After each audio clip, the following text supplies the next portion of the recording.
Hi everybody, this is attorney Arkady Frekhtman and welcome to Last Week Tonight, where we answer your questions and we talk about your comments. It's all about you, the viewer, in this episode. So let's go to the next question, and it is a comment from Suzette Laws, and she says, wow, it's all about the semantics. And she is talking about a short that we produced, and where we talked about, is it a car crash or is it a car accident? How should you talk about your case? And it's not really all about semantics, but semantics do play a role, and it's not really semantics as it is framing, right? Because your case is ultimately about what you make it about. And as a plaintiff's attorney, it's your job to create the case and to shape the case, right? Almost like a sculpture. You chisel the case, you create it, and you want to, give that case to the jury. So it's what you make it about. So if you make it about being an accident, then the jury could say, you know what, accidents happen and it's just unavoidable. So then you lose, right? But if you make it about a crash where the defendant made a choice, they could have stopped at the stop sign, they could have looked both ways, they chose to just go through that stop sign, they chose to hit you, and they chose to crush metal in your car. So if it crushed the metal in your car, imagine what it did to your body, right? If you frame it that way, well, now you're gonna win. Now you're gonna get a lot of compensation because it's a life-changing injury. So it's really about that. It's about how you frame the case. Okay, let's go to the next question or comment. It's from an Eric Medina.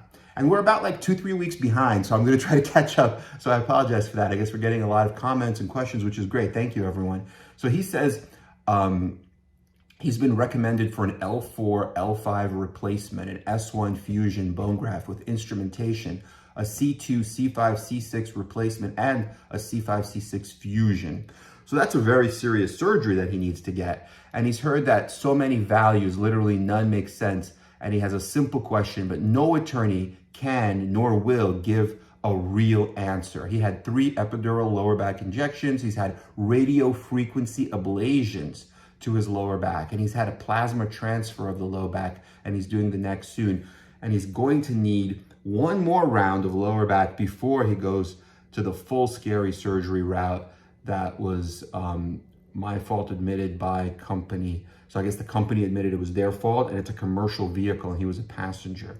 So it sounds like a very strong case. Now, he doesn't say where it is, whether it's in New York or somewhere else. He doesn't say, how the incident happened, except for that it's the company's fault. But in terms of value, I mean, in New York, if this was a New York case, if he's getting this bone graft to the lumbar with a fusion, and he's getting a cervical fusion on top of that. So I would say in New York, if that commercial vehicle that hit him and is at fault has enough coverage, enough insurance, then he should be able to get at least maybe $2 million and more, because it's a pretty serious injury, 2 fusions. People have been getting even much more than that, but I mean, conservatively, it should be around that. Because remember, you're not just getting money for your pain and suffering, you're also getting money for your loss of enjoyment of life, for your medical expenses, for your lost wages. So, it just depends on what you can put into the case and what your lawyer has put into the case, because there are a lot of different elements of damages. Your past pain and suffering from the date of the crash up until the jury trial, and then your future pain and suffering from the date of the jury trial for the rest of your life. So your age is a factor. If you're a young guy, live another 30, 40 years, they have to compensate you for all that time, all that future time that you're going to be suffering. So it could definitely be a very, very big case. It could be a monster case. So feel free to text me if you have a question. I'd be happy to get on a call and, just chat with you. No obligation. It's a free consultation, 347-566-9595. Just text me. I'll try to schedule something with you. And we also, I think we dropped a link in one of the prior videos. I'll try to drop it again in this one. It's a little form. So you fill out the form, you just tell me your name, your phone number, a little bit about what happened, just so I could picture it, what happened, almost like I'm watching it on the screen. And then you tell me a little bit about your injuries or your symptoms. And then I could get back to you with that form and we could talk about it. And then we could, do a little bit more of a deep dive. Okay, let's go to the next question. The next question, a bunch of comments here. Thank you for sharing. Good point. Let me see. Here's a question. My dad was in a rear end crash by a bus 3 years ago in California. That was while he was on the job. 3 years later, do you think we can still file for workers' comp? So that would be a question for a California workers' comp lawyer. I would just ask somebody local. I don't think you can file 3 years later. In New York, you wouldn't be able to anyway. I think the workers' comp you have to file, at the time, because what you're basically arguing is that you were in the course and scope of your employment. You were actually working and you got an on-the-job injury, right? So then the way workers' comp works is they pay for your lost wages so that you can survive while you're injured. They pay your salary and they pay for your medical care because you need medical care. You just got into a car crash, right? So they'll pay the doctors for treating you.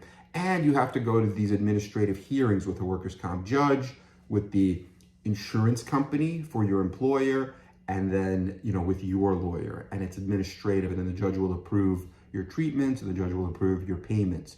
So that's the way it works in New York. And I believe you have to do it timely. I don't think you can do it 3 years later. But in California, every state has their own rules. I know if you were on comp already and getting some benefits, then maybe you stopped, you may be able to rejoin the comp and start it again. So it just depends on how the comp works in that state. So I would ask somebody local. Okay, let's go to the next question.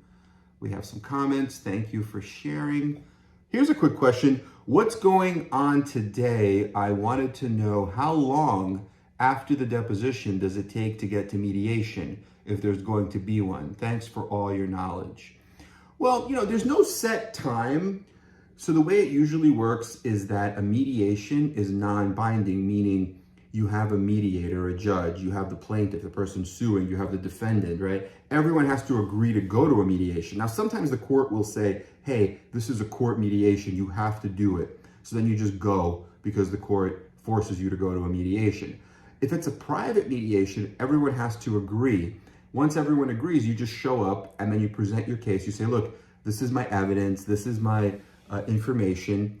And then they start giving you, let's say, offers. And then if you don't like the offers, you say, look, I'm here, but you're here. Could we bridge the gap? Could we get somewhere to a bottom line? Or they may say, look, that's all we have. All we have is $100,000. You want it, take it. If not, we're going to trial. So then you know where you stand, and then you can say, no, thank you, and then go to trial. Or if you're happy with the offer, if you think you could bridge the gap or get to a level that you're happy with, that you would accept, then you just accept that number. So a mediation can happen even before deposition. It doesn't have to happen after. And a mediation, like I said, is non-binding. So whatever the top number is, if you're not happy with it, even if the judge says, look, you should accept this number. If you don't accept it, you're going to get nothing. And even if the defendants say, look, that's you could just say no, thank you, and just go to trial. So it's non-binding, as opposed to an arbitration that is binding. So you can go to an arbitrator and you might think you have $1 million case, and the arbitrator says, you know what, take 40,000. You can't do anything. That's the arbitrator's award. That's the decision. You're stuck with it. That's why I don't really agree to arbitrations. I don't like arbitrations unless it's a really small case, like a $25,000, $50,000 policy where for some reason you can't get a trial for many, many years, and then you feel like the arbitrator, who the judge is, that arbitrator, you've worked with them before, they've been fair before, then maybe I would agree to it, but I try not to stay away from arbitrations. Mediations are fine. The only issue with mediations is if you agree to go to a mediation, I like to have some kind of good faith basis. You know what I mean? Like have them offer you, if you think the case is worth $1 million and they offer you like 300,000, fine, I'll go. But if it's worth like $1 million, you're trying to get $1 million either by jury verdict or by settlement, and the defendant is offering you 20,000, they're saying, let's go to mediation. Well, why go? If they're offering you 20,000 before the mediation, at the mediation, they're just going to tell you how bad your case is. If your client is there, they're going to try to demoralize your client and hurt them, and then make your client think that their case isn't worth anything. And then maybe they're going to offer you like 50 or 60,000. What's the point? And then you're going to spend like $2,000 for the judge's fee. It's hourly, and then usually they're doing them over Zoom now. From you don't even have to go anywhere. Sometimes they do them in person, but what's the point? You know, if it's really going to lead to a settlement, fine, do it. But if it's unlikely to, then just don't even bother. Okay, let's go to the next question. And what do we have here? It's from Ashley S. And she asks, she's commenting on our video, the lawsuit value of a spinal fusion surgery from the What Is My Case Worth series. And Ashley asks, a few months ago, I was on vacation in South Carolina and I fell down a flight of stairs at the pool. I have been in horrible pain since that day. My doctor is calling my problem bruising of the spine. I have been on several medications and nothing works. I have been to a chiropractor since the fall as well, and it has not worked. Do you think I have a case against the hotel? Now, yeah, I mean, possibly, but, something is missing from this question, and that is, what caused you to fall? We'd have to know what the defective condition was. Was it like water on the step? If it was water, did somebody else see it? Did the hotel have notice of the water? If somebody saw the water, let's say an hour before, well, now the water's there on the step, you slip on it, somebody from the hotel, maybe the maintenance staff, should have found the water and cleaned it. If it's like a chip in the step, like a permanent defect, then even better, right? Because that, in New York, we have case law saying that photographic evidence, like a photo of the chip or the hole in the stair, standing alone, proves that it was there for a substantial period of time. So now if you have the hole in the step and it was there, you have a photo of it, holes don't just appear in steps like that, right, in a second. So it must have been there for like a few weeks, maybe a few months. Well, now the defendant, right, the porter, the maintenance staff should have found that and should have fixed it. They can't leave a hole in their step, right? So it all depends on how it happened. So I'd have to do a little bit of a deep dive. But again, feel free to text me 347-566-9595. I'm happy to do that. We could talk about it in depth and we could discuss the case, and we could try to help you. And I know some excellent lawyers in South Carolina, so if you need a South Carolina lawyer, I'm there for you. Okay, let's see what else we have. We have some comments here. Here's a quick question from Collectibles of Texas. If a counter offer of $400,000 is submitted to insurance, the 18-wheeler was 100% at fault and accepted responsibility. Will the insurance settle for? The insurance first offer was $60,000. Okay, I think I did this one. I think I did this one in a separate video because I thought it was an interesting question. And yeah, I think I talked about this. It's hard to say exactly, but if they're only asking for 400, that's a little low. I don't know why they would only be asking for 400. So this question doesn't have the injury information, right? So I want to know what the injuries are. But if they're only asking for or demanding 400, then the offer may be about a third of the ask. So if you're telling the insurance company, hey, my demand is 400, they may give you like 130, which is a third of what you're asking for. That's what they usually try to do in my experience. I mean, every case is different. I'd have to know, where this is, and also what the injuries are. I mean, 18-wheelers, is it a 1 million policy? Do they have more than 1 million? So, again, happy to do a consult call about that. Okay, the next question is from Lance Williams, and he asks, what happens when you get into 2 accidents in the same month and both accidents are not your fault, and plus you are injured from both? Do you have 2 settlements? Well, it's possible, you could. I think the important thing to remember there is if the injuries are different, right? So for example, if you have one accident and you break your left arm, you can get compensation for that. If you have another accident that same month and you break your right leg, you can get compensated for that. But the tricky thing is if you get 2 accidents in the same month and you have, let's say, a herniated disc at L5S1 and it gets diagnosed from the first accident, let's say you have an accident December 2nd, right? And you have that herniation, L5S1. Then towards the end of the month, like December 30th, you get another accident and they say, you know what, you have that herniation, L5S1.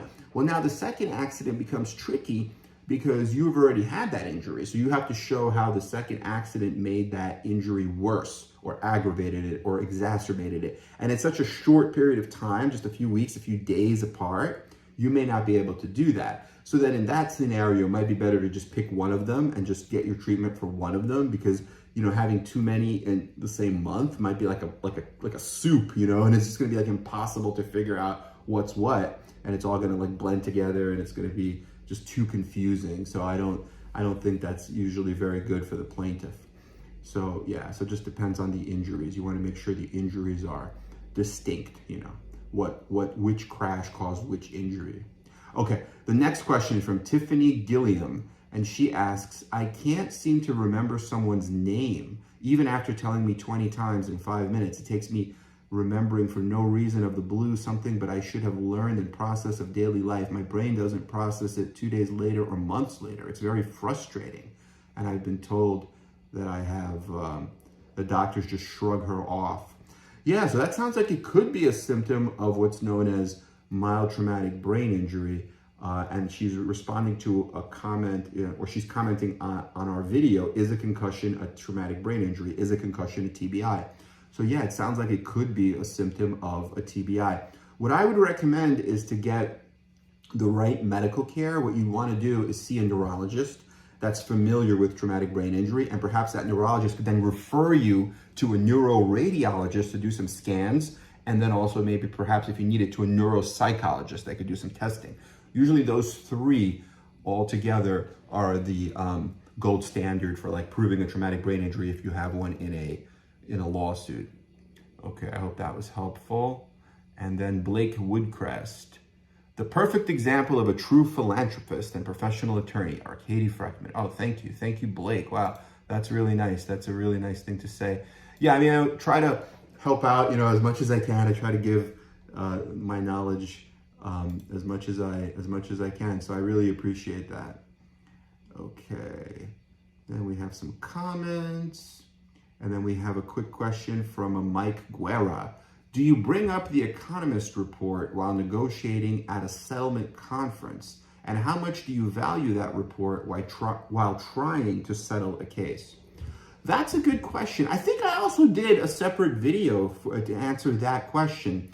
So I don't know if we posted it yet. It's not too long. It's like a 3 or 4 minute video. I may try to post it over the next few days.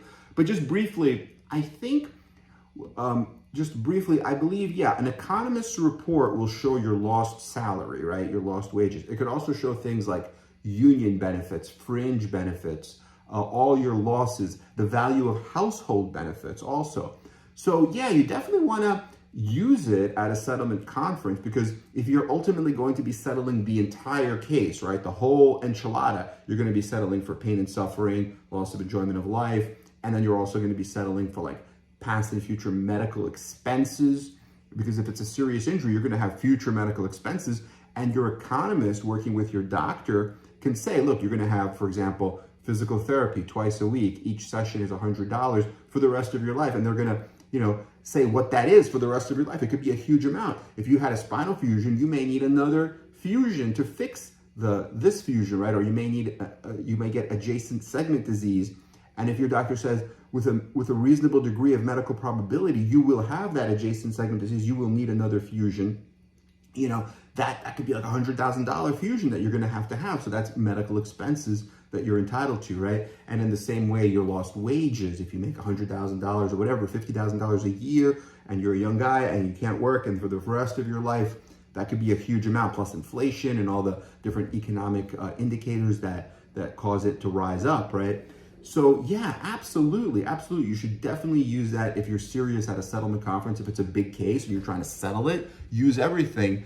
And how much value depends on how much is in that report. And if your economist believes, for example, that the case is worth a certain amount, that you have, let's say, like $1 million in future lost wages, well, at the settlement conference, you can say, look, my economist says that I'm going to have $1 million, and here's all the proof, right? This is what I was earning before the crash.